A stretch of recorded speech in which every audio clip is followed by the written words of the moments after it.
آج ایک بڑے عجیب و غریب تابوت کی بات کرنی ہے۔ جی ہاں، ایک ایسا باکس، ایک ایسا تابوت جس کا ذکر قرآن میں موجود ہے اور اسے تابوت سکینہ کہتے ہیں۔ اس تابوت میں کیا ایسا تھا؟ آئیے سنیے۔ آپ سے گزارش ہے کہ جب بھی یہ ویڈیو کلپ آپ دیکھ پائیں تو اپنے دوست احباب کو، بلکہ ہو سکے تو اپنے گھر والوں کو جمع کر کے قرآن کے اس واقعے کو سنیے گا، تاکہ قرآن کے نور سے ہم سب کے دلوں کو جلا ملے۔ تابوت سکینہ یہ شمشاد کی لکڑی کا ایک صندوق تھا جو حضرت آدم علیہ السلام پر نازل ہوا تھا۔ یہ آپ کی آخر زندگی تک آپ کے پاس ہی رہا، پھر بطور میراث یکے بعد دیگرے آپ کی اولاد کو ملتا رہا، یہاں تک کہ یہ حضرت یعقوب علیہ السلام کو ملا اور آپ کے بعد آپ کی اولاد بنی اسرائیل کے قبضے میں رہا، اور حضرت موسیٰ علیہ السلام کو مل گیا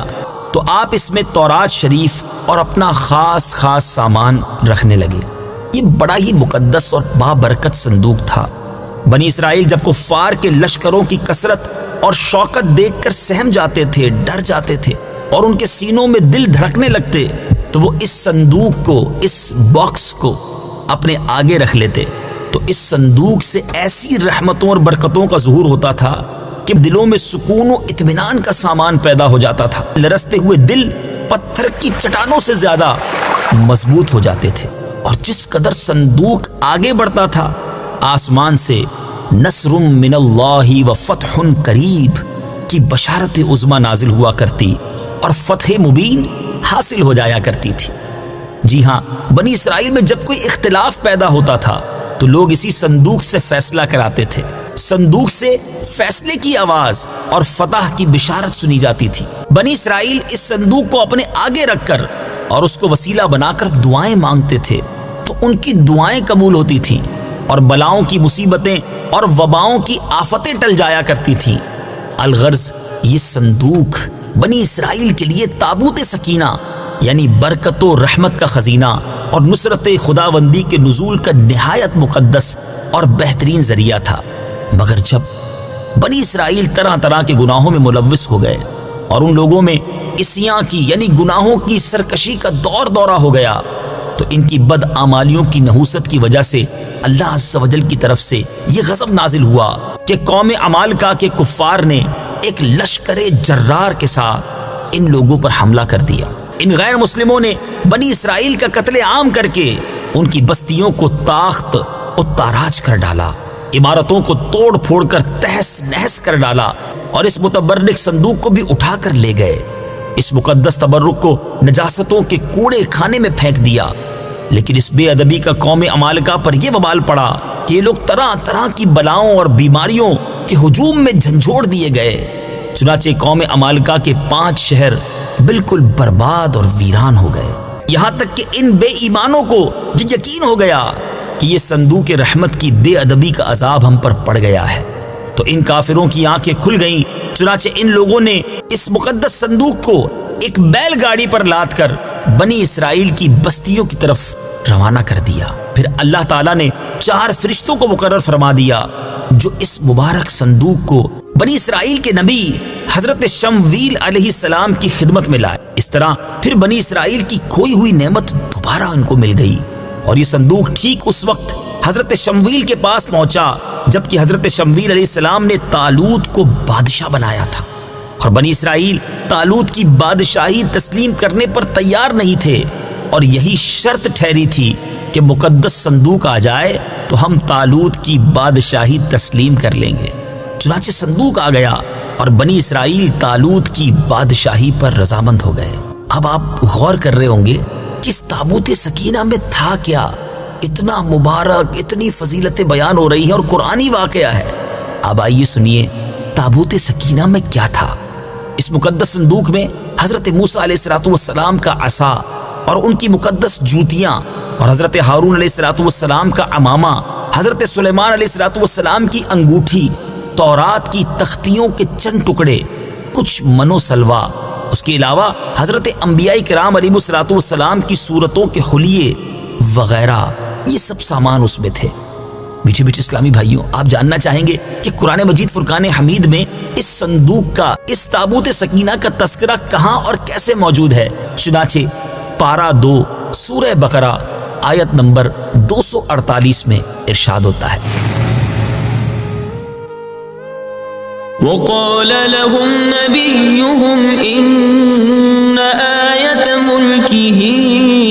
أن يأتيكم التابوت فيه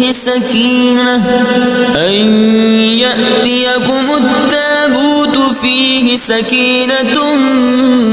من ربكم وبقية مما ترك آل موسى وآل هارون تحمله الملائكة إن في ذلك لآية لكم إن كنتم مؤمنين۔ ترجمہ، اور ان سے ان کے نبی نے فرمایا، اس کی بادشاہی کی نشانی یہ ہے کہ تمہارے پاس وہ تابوت آ جائے گا جس میں تمہارے رب کی طرف سے دلوں کا چین ہے، اور معزز موسیٰ اور معزز ہارون کی چھوڑی ہوئی چیزوں کا بقیہ ہے۔ فرشتے اسے اٹھائے ہوئے ہوں گے، بے شک اس میں تمہارے لیے بڑی نشانی ہے اگر تم ایمان والے ہو۔ میٹھے میٹھے اسلامی بھائیوں، آپ نے قرآن پاک کی تلاوت بھی سنی اور یہ مبارک واقعہ بھی سنا۔ اب آئیے اس مبارک واقعے سے ہمیں کیا درس ملتا ہے۔ اس واقعے سے ہمیں چند پیارے پیارے مدنی پھول ملتے ہیں۔ معلوم ہوا کہ بزرگوں کے تبرکات کی خداوند قدوس کے دربار میں بڑی عزت و عظمت ہے، اور ان کے ذریعے مخلوق خدا کو بڑے بڑے فیوز و برکات حاصل ہوتے ہیں۔ ذرا غور تو کیجئے نا کہ یہ صندوق جس میں حضرت موسیٰ علیہ السلام کی مبارک جوتیاں ہیں، آپ کا عصا اور حضرت ہارون علیہ السلام کا عمامہ ہے، تو اللہ تبارک و تعالیٰ کی بارگاہ میں یہ صندوق اس قدر مقبول، مکرم اور معظم ہو گیا کہ فرشتوں نے اس کو اپنے نورانی کندھوں پر اٹھا کر حضرت شمویل علیہ السلام کے دربار نبوت میں پہنچایا، اور خداوند قدوس نے قرآن مجید میں اس بات کی شہادت دی، فیہ سکینۃ من ربکم، یعنی مومنوں کے قلوب کا اطمینان اور ان کی روحوں کی تسکین کا سامان تھا۔ مطلب یہ کہ اس پر رحمت الہی کے انوار و برکات کا نزول اور اس پر رحمتوں کی بارش ہوا کرتی تھی۔ تو معلوم ہوا کہ بزرگوں کے تبرکات جہاں اور جس جگہ بھی ہوں گے، ضرور ان پر رحمت خداوندی کا نزول ہوگا، اور اس پر نازل ہونے والی رحمتوں اور برکتوں سے مومنین کو سکون قلب اور اطمینان روح کے فیوز و برکات ملتے ہیں۔ دوسری بڑی پیاری بات جو اس مبارک واقعے سے سیکھنے کو ملتی ہے کہ جس صندوق میں اللہ والوں کے لباس، عصا اور مبارک جوتیاں ہوں، جب اس صندوق پر اطمینان کا سکینہ اور انوار و برکات کا خزینہ خدا کی طرف سے اترنا قرآن سے ثابت ہے، تو بھلا جس قبر میں ان بزرگوں کا پورا جسم رکھا ہوگا، ان قبروں پر رحمت و برکت اور سکینہ اور اطمینان کیا نہیں اترے گا؟ ہر عاقل انسان جس کو خداوند عالم نے بصارت کے ساتھ ساتھ ایمانی بصیرت بھی عطا فرمائی ہے، وہ ضرور اس بات پر ایمان لائے گا کہ جب بزرگوں کے لباس اور ان کی جوتیوں پر سکینہ اور رحمت کا نزول ہوتا ہے، تو ان بزرگوں کی قبروں پر بھی رحمت خداوندی کا خزینہ ضرور نازل ہوگا، اور جب بزرگوں کے مزارات پر ان کی قبروں پر رحمتوں کا نزول ہوتا ہے، تو جو مسلمان ان مقدس قبروں کے پاس حاضر ہوگا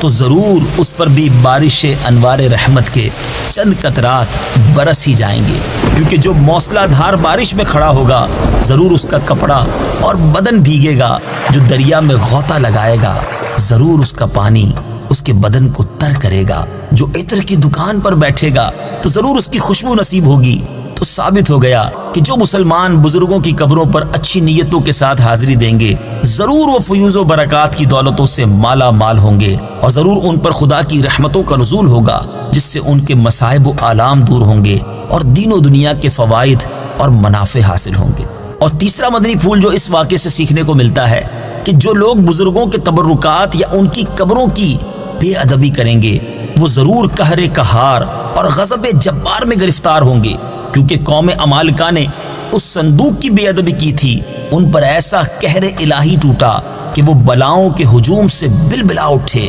اور کافر ہوتے ہوئے انہوں نے اس بات کو مان لیا کہ ہم پر بلاؤں اور وباؤں کا حملہ اسی صندوق کی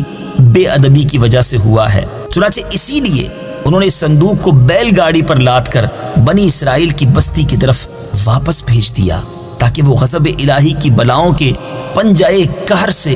نجات حاصل کر سکے۔ چوتھی بات، جب اس صندوق کی برکت سے بنی اسرائیل کو فتح مبین ملتی تھی تو ضرور بزرگوں کی قبروں سے بھی مومنین کی مشکلات دفع ہوں گی اور مرادیں پوری ہوں گی، کیونکہ ظاہر ہے کہ بزرگوں کے لباس سے کہیں زیادہ اثر رحمت بزرگوں کے بدن میں ہوگا۔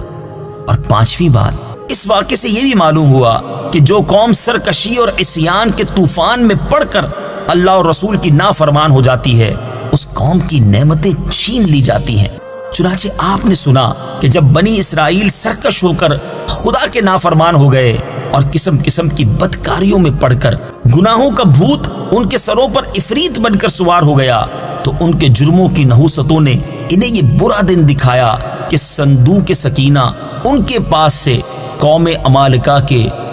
بے ایمان لوگ اٹھا کر لے گئے، اور بنی اسرائیل کئی برسوں تک اس نعمت عظمیٰ سے محروم ہو گئے۔